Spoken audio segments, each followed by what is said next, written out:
Munir orang kuat. Suara tunanetra.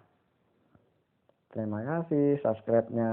Semoga yang menekan tombol subscribe pada channel ini diperbanyak rezekinya dan diperlancar segala urusannya. Amin. Desa saya ikuti merupakan desa penghasil pasir putih.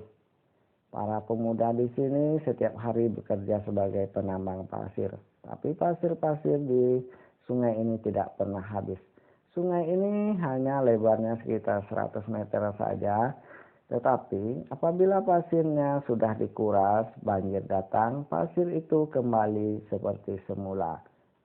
Sementara untuk penjualan, mobil-mobil dari kota silih berganti datang ke pinggiran sungai ini untuk membeli pasir-pasir yang ditambang oleh pemuda-pemuda sini. Dalam satu mobil, mereka membutuhkan 4 atau 6 perahu. Kadang dalam satu hari hampir 150 bahkan lebih mobil yang datang mencari dan membeli pasir di pinggiran sungai Kuti ini. Pemuda-pemuda sini tidak susah-susah mencari pekerjaan. Asal mau bekerja, mereka bisa bekerja sesuka hati mereka. Mereka bisa mengambil pasir sesuka hati mereka. Karena itulah Munir, seorang pemuda kampung sini yang merantau di Jakarta, pulang kampung, dia berniat akan menjadi penambang pasir seperti kawan-kawannya. Munir membeli sebuah perahu baru. Pagi ini Munir sudah mulai beroperasi. Munir menarik perahunya ke arah tengah sungai. Ditemuinya Pak Jono yang sedang memasukkan pasir-pasir ke dalam perahunya menggunakan ember. Nir, di sini Nir, banyak ini. Oh, iyalah, aku kesana aja lah Pak. Sini kurasa masih terasa dasarnya tipis pasirnya Pak. Kalau yang tebal ya agak turun sedikit. Iyalah. Munir menarik perahunya terus mengikuti aliran sungai. Airnya tidak seberapa dalam, hanya sedengkul saja. Tidak ditarik pun perahu itu tidak akan hanyut karena airnya tidaklah begitu deras. Jono yang melihat Munir menarik perahunya agak turun ke bawah memanggil karena Jono merupakan kawan Munir dari kecil. Nir, sini aja. Pelan-pelan ngambil di sini, paling setengah jam penuh perahumu itu nanti. Aku mau nengok yang sana itu, noh. Kau tengok gundukan itu. Jangan ke sana kau Nir. Itu arusnya deras, susah kan nanti. Alah, seberapa lah. Munir tidak mempedulikan sahabatnya ini, dia terus menyeret perahunya mengikuti aliran sungai. Tak lama dia terus saja memasuki arus yang dimaksud Tono tadi deras, tapi Munir cuek saja. Tiba-tiba dari kejauhan terdengar Oyon memanggil Munir. Nir, kenapa kau ke situ? Itu deras, itu susah kau nanti. Tak apalah Yon, aku tergiur menengok pasir itu. Itu berapa ribu perahu itu takkan habis. Percayalah kau Nir, di sini sajalah. Tapi Munir tidak mempedulikan kata-kata Oyon. Oyon pun tidak mau lagi ribut-ribut. Dia lebih suka memenuhi perahunya dengan pasir daripada berdebat dengan Munir. Orang ini, kata Munir di dalam hati. Kalau kalian iyalah cuma tulang pembalut kulit saja, terbalik aku. Kulit pembalut tulang saja, kata Munir. Makanya takut kalian minum air segini saja kok. Mau kalian lagi mengambil pasir sampai setengah jam. Tuh, tengok. Paling 10 menit dah penuh perahuku. Munir bicara sendiri. Benar, dia menurunkan jangkarnya di samping pulau pasir putih. Tak sampai 10 menit perahunya pun sudah terisi. Munir senang sekali, dia merasa hebat sekali. Mengapa orang-orang itu tak mau ke sini? Gumamnya kembali. Wah, susah orang kampung. tak mau berpikir, mau dia lagi bersusah-susah di sana, berjempet-jempet di sana mengambil pasir. Makanya kita ini perlu keluar daerah agar pikiran kita berkembang. Munir terus mengupat di dalam hati, kemudian dia menaikkan jangkarnya, mendorong perahu ke arah dermaga.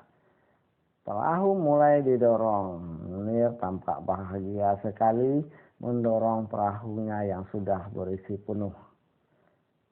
Tak lama kemudian sampailah Munir di pertengahan arus deras tadi. Kepala perahunya miring ke kiri, perahunya berbalik. Munir mengejar kepala perahu, menahannya, kemudian menarik perahu itu dari samping, tapi perahu itu berat juga. Munir mulai mengeluarkan tenaganya, tapi bagaimanalah tenaga seorang manusia bila dibandingkan dengan perahu yang penuh dengan pasir itu.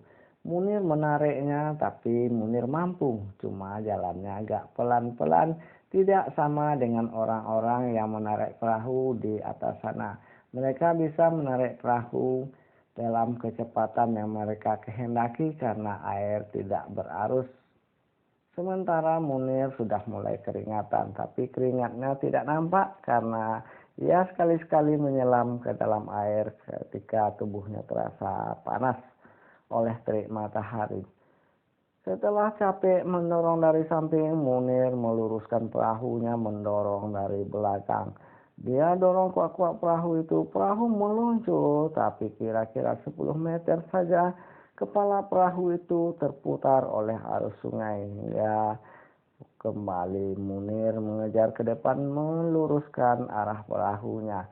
Dia coba naik ke atas perahu, menggalah perahu, tetapi galahnya tidak begitu berfungsi karena arus sungai dan berat perahu tidak sesuai dengan tenaganya. Munir melompat menahan perahu, ketika itu sudah miring, kepala sudah melintang di arah sungai. Dia buru-buru menahan kepala perahu itu hingga posisinya kembali lurus. Orang-orang yang berada di depan sana sudah tidak ada lagi di tengah sungai. Orang-orang sudah pergi untuk makan siang. Tetapi Munir masih saja tetap berjuang membawa perahunya melewati arus itu. Munir merasa capek sekali. Dia sudah merasa pegal-pegal. Badannya sudah merinding. Keringat dinginnya sudah mulai keluar.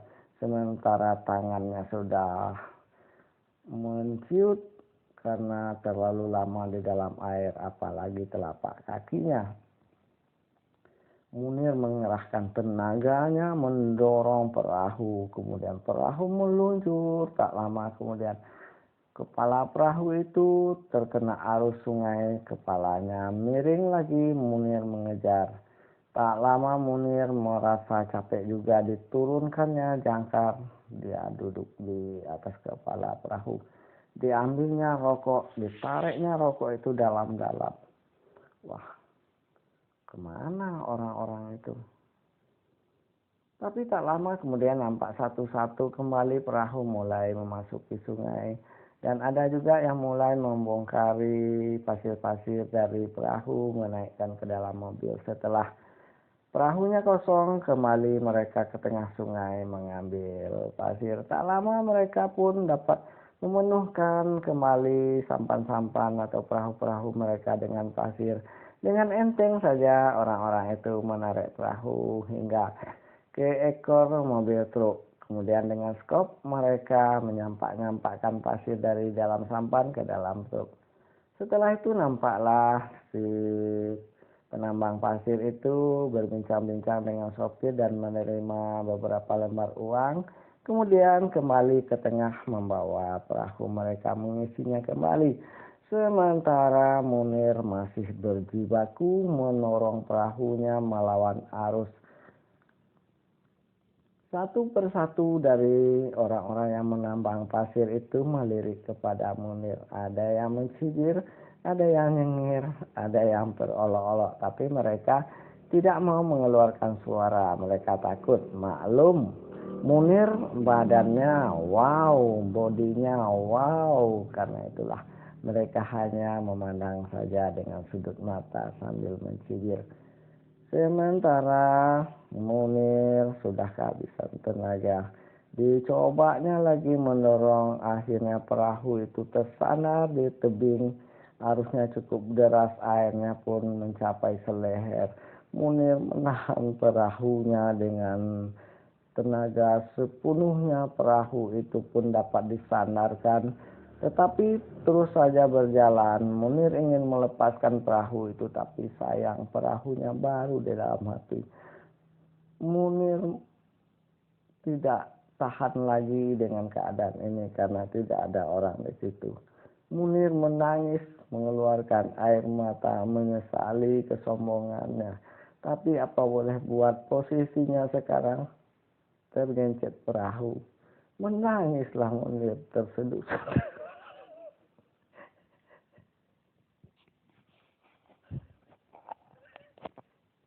Dari kejauhan, Oyon yang melihat ulah Munir ini hanya tertawa di dalam hati. Dia tidak mau bicara, takut nanti Munir marah kepadanya, urusan pula, kasus pula. Karena itu dia pura-pura tidak melihat ulah Munir. Demikian juga dengan Anto, Tono, dan orang-orang di situ, semuanya rupanya memperhatikan Munir. Cuma mereka pura-pura tidak melihat. Sementara Munir terngungung-ngungung di tepi tebing, menahan perahunya. Ingin dilepaskan, perahunya baru. Ingin ditahan, tak kuat. Akhirnya Munir pun pasrah saja melepaskan perahunya. Baru-barulah katanya mengungung-ungung. Kasihan Munir. Sekian dari Kepri.